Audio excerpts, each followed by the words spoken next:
Monsieur Pierre Dortiguet, vous êtes philosophe français spécialiste des questions internationales. Je vous remercie infiniment d'avoir eu à gentil d'accorder cet entretien à la radio francophone iranienne. Monsieur Dortiguet, comment analysez-vous ces explosions qui ont secoué Bagdad, capitale irakienne, qui ont visé plusieurs ambassades étrangères dans la capitale irakienne, et ce, dans un contexte où la principale question s'agissant de l'actualité irakienne et ces jours-ci la formation du futur gouvernement de ce pays. Eh bien, en effet, comme vous venez de le dire, il y a un contexte de ces attentats qui fait que ceux-ci sont nécessairement planifiés. On ne peut pas, disons, douter là-dessus.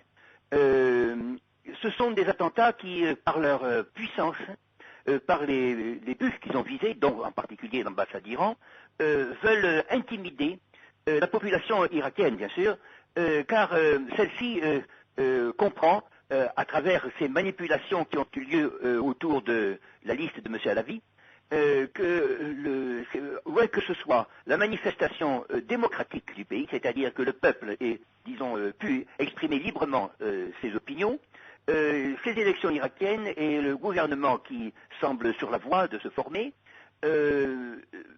manifesterait, traduirait une soumission totale aux intérêts américains.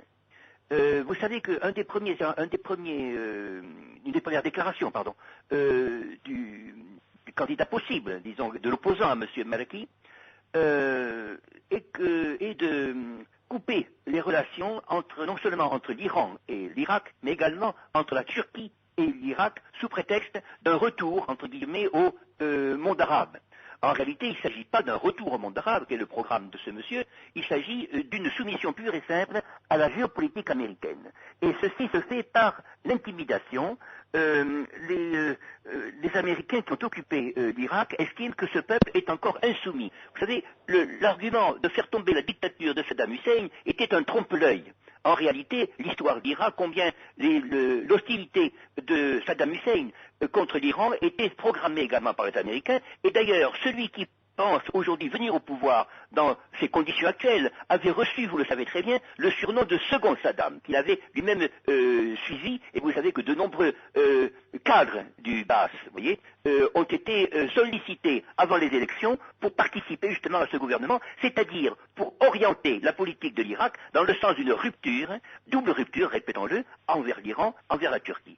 Et ceci, bien sûr, ne fait que montrer qu'un pays ne peut réellement être libre que s'il est sans occupation étrangère, et que si par malheur un parti politique, où qu'il soit, s'appuie sur une domination étrangère ou une pénétration étrangère, alors c'est la fin pour toujours de la liberté du peuple. C'est la conclusion, en tout cas pratique, que nous pouvons tirer de ces événements odieux, de ce terrorisme, vous savez, qui est en Irak, qui est un terrorisme importé, soutenu, armé, planifié par les forces d'occupation.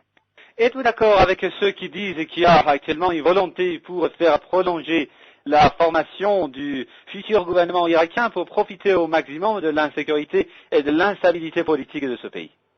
Bien sûr, tout à fait. Ces fameuses tribulations, n'est-ce pas, autour de la formation du gouvernement n'ont de sens que pour justement justifier en réalité, aux yeux de l'opinion publique internationale, le maintien et au besoin même l'accroissement des troupes étrangères en Irak. Vous voyez, c'est un véritable ruse, c'est un mensonge politique, moral auquel nous avons assisté. On a fait semblant de retirer des troupes d'Irak. Certaines troupes ont quitté l'Irak, sauf, il faut le dire, de nombreuses unités prisées.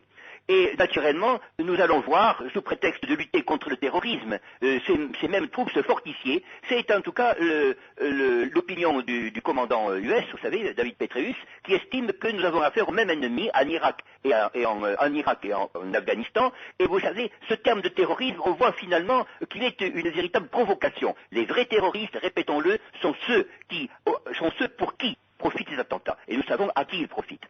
Et une dernière question, pensez-vous que l'objectif est également de mettre dans l'embarras la majorité chiite en Irak?